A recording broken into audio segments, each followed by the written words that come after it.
As we close in on the midterm elections, the Kentucky Senate race between Tea Party favorite Rand Paul and his Democratic opponent Jack Conway looks to be shaping up to be another political shootout. Latest Rasmussen poll shows Paul holding a 15-point lead over Conway. That's 54 to 39%. A public policy poll shows the race a little bit closer, with Rand Paul holding a 7-point lead.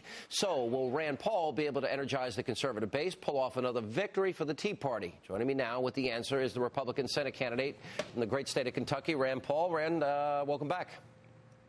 Good to be with you.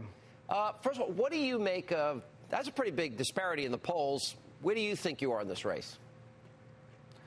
We've been consistently ahead, at least 7 to 10 points, but a little higher than 10 points in both the recent Rasmussen poll and the Courier-Journal poll. So we think the momentum is with us. We have large crowds everywhere we go. Dead of the summer, when no one's thinking about politics, we had 400 people show up for a Tea Party. I mean, we've had big events all across the state, and people really think we're going in the wrong direction in this country. They show up spontaneously to talk about how they want to take their country back everywhere we go.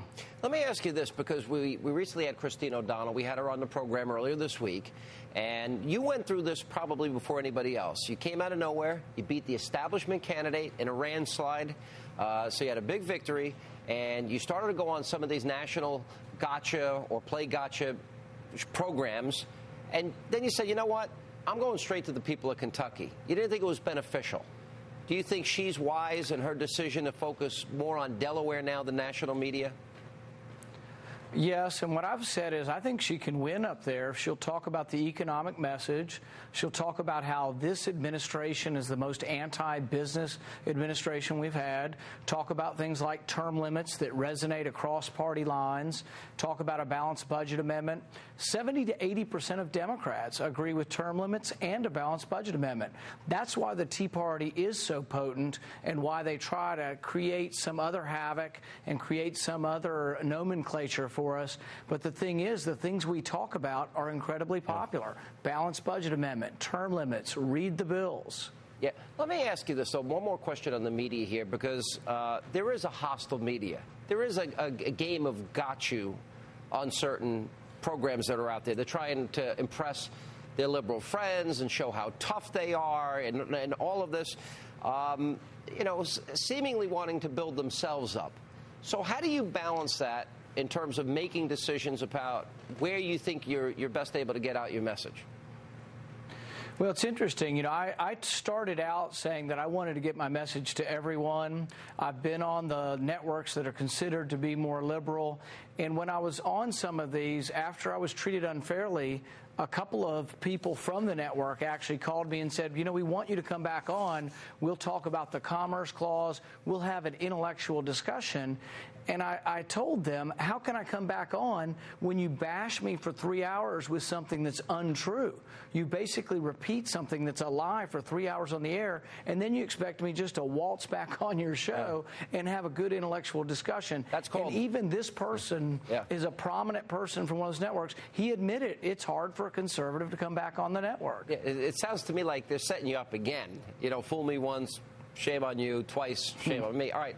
Harry Reid and the Democrats, they get in a smoke-filled room. They close the door and they decide, guess what? We're not gonna let the American people before this election know what they're going to be paying in taxes come January of this year. Your reaction to that? But they did have time for Stephen Colbert, as we were pointing out earlier. All right. Well, my guess is they think they will lose on the issue, and they see that the American public doesn't buy this soak the rich or tax the rich. What I've been saying in my speeches is, do you remember when they wanted to tax the yachts? They were going to tax these big boats that the rich people bought? Well, guess what? The rich people went to the Virgin Islands and bought their boats down there, but you know who was hurt? The shipbuilders in Connecticut.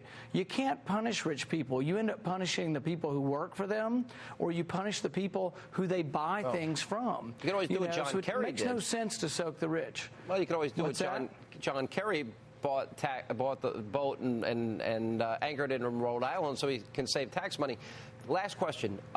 Republicans in the House came out with their Pledge to America. I'm sure you've had time to look at the document. I wanted to get your thoughts on it because it did remind me when they were talking about first principles, the Constitution, the Declaration, cutting taxes, limiting spending. It sounds a lot like the Tea Party movement. Do you think the establishment has moved in the direction of the Tea Party? Oh, definitely. I think we are influencing, if not shaping, the entire debate right now across the country. But I wanted the message to maybe be even a little bit stronger. I wanted them to have in there something like a balanced budget amendment because I think both sides of the aisle have proven themselves to be untrustworthy with balancing the budget. And I think they'll only do it if they have a rule attached to the Constitution that says you have to balance a budget. I think that's the only way we'll ever do it. All right, Rand, I understand you have a spaghetti dinner tonight and a chili cook-off tonight, and I'm jealous because two of my favorite meals. Thanks for being with us. Thank you. And coming up.